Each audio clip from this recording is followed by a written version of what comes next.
नमस्कार दर्शक बृंद काली देश और विदेश में एमती किसी बड़ घटना घटी जहाँ आपण जीवन यातायात अर्थनीति पर्वपर्वाणी और देशीय गौरव सह सीधा सड़क संपर्कित।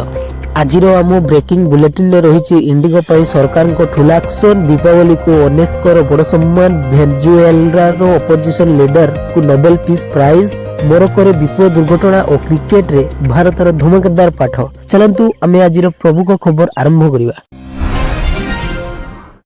इंडिगो उपरे सरकार को ठूला एक्शन फ्लाइट 10% कमिबो। काली एविएशन सेक्टर एक बड़ घोषणा दिला। देशर सबठु बड़ एयरलाइन इंडिगो उड़ाण गुडी को पालापाली विलंब होतिला जहार प्रति सरकार कठोर हैला। सरकार कहिछि इंडिगो 10% फ्लाइट ऑपरेशन कमिबा को पड़िबो। यात्री माने पछ मिस होतुबा कनेक्टिंग फ्लाइट एयरपोर्ट रे लंबा लाइन बैगेज डिले एसबु देखि एविएशन मिनिस्ट्री कठोर पदक्षेप नेछि। सहित DGCA director general of civil aviation IndiGo उपरे स्पेशल ओवरसाइट टीम भी नियुक्त करिछि। आसंता केतेक दिन यात्रा सूची को प्रभावित करबा निश्चित। यूनेस्को बड़ घोषणा दीपावली है वर्ल्ड कल्चरल हेरिटेज। काली संध्यारे भारत पर एक गर्वर मुहूर्त आसिला। यूनेस्को घोषणा करिछि दिवाली को इंटेंजिबल कल्चरल हेरिटेज लिस्ट रे सम्मिलित कराइछि। एहार अर्थ है दीपावली एवं वैश्विक भाव आदर परंपरा और सामुदायिक संस्कृतिर प्रतीक भाव स्वीकृत। भारत सरकार यह एक बड़ ऐतिहासिक सम्मान बोली कहिछि। दीपावली केवल धार्मिक नुहे, यह अंधकार आलोकर निराशार आशार प्रतीक।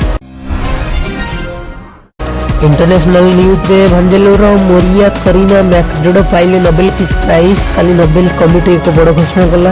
वेनेजुएलार popular opposition leader Maria Corina Machado को नोबेल पीस प्राइज 2025 दिया जाइछि। से वेनेजुएला रे लोकतंत्र और मानवाधिकार पर बहु वर्ष धरि युद्ध करथिले। एथिपई समग्र विश्व रे ताको प्रशंसा मिलुछि। सेपटे मोरक्को फेस रे भयंकर भवन पतन रेस्क्यू ऑपरेशन जारी। अंतर्जातीय खबर मध्य काली सबुठ बड़ दुर्घटना है मोरक्को फेस सहर में 2टी अट्टालिका हठात पतन अनेक लोक अटकी आशंका। फायर सर्विस रेस्क्यू टीम और लोकल वॉलंटियर्स एबे सुधा खोजा काम चली। भवनर क्वालिटी नहीं प्रश्न उठी। Indian economy ethical AI aliens by Bharat सरकार नुआ घोषणा। काली भारत इंडस्ट्रीज मिनिस्ट्री एक बड़ घोषणा कले। भारत एबे एथिकल एआई एलियंस तैयारी करिवो। समस्त राज्य को एथिरे जोड़ा जिवो। उद्देश्य आगामी एआई दुनिया को नीतिमान सुरक्षित एवं मानव केंद्रिक करिवा। एआई सेक्टर भविष्य पई यह बहुत दरकारी। सेपटे तमिलनाडु काली समग्र राज्य में पावर कट 10 डिसेम्बर काली तमिलनाडु सरकार घोषणा कला जे 11 डिसेम्बर आज समग्र राज्य में बड़ मेंटेनेंस पावर कट। अनेक जिले में 6 ରୁ 8 घंटा लाइट नथिबा आशंका। इंप्रूवमेंट वर्क थिबारु यह जरूरी बोली सरकार कहिछि। इंडिया धमाका Hardik Pandya hero फेरार। 9 December संध्यारे cricket रु भारत पर गोटे शानदार खबर आसिला। भारत साउथ अफ्रीका विरुद्ध रे धमाकेदार प्रदर्शन करिला। हार्दिक पांड्या कमबैक मैच रे 2टी विकेट स्ट्रांग बैटिंग देखाई टीम को लीड कले। टीम इंडिया विश्वकप पूर्व बहुत स्ट्रांग देखा जाଉଛି।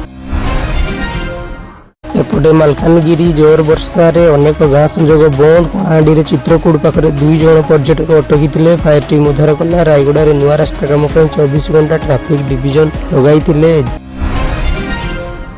समस्त स्कूल रे विंटर प्रोजेक्ट और practical class start. Odisha board exam preparation guideline जारी।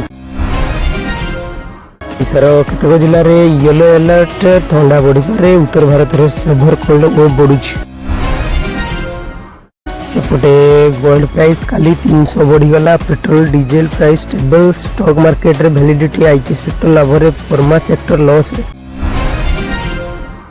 हेडलाइन रो शेष खबर इंडिया रे 6G pilot testing start. WhatsApp नुआ privacy update roll out. Google AI रे नुआ इंडिया फ्यूचर लॉन्च कला। तेणु दर्शक बंधु यह है 10 डिसेम्बर 2025 रो समस्त प्रमुख खबर। जदि वीडियो भल लगी तो लाइक शेयर और सब्सक्राइब करंतु। मैं आसुचु काली पुणी एभली फ्रेश अपडेट्स नुआ ब्रेकिंग न्यूज नहीं।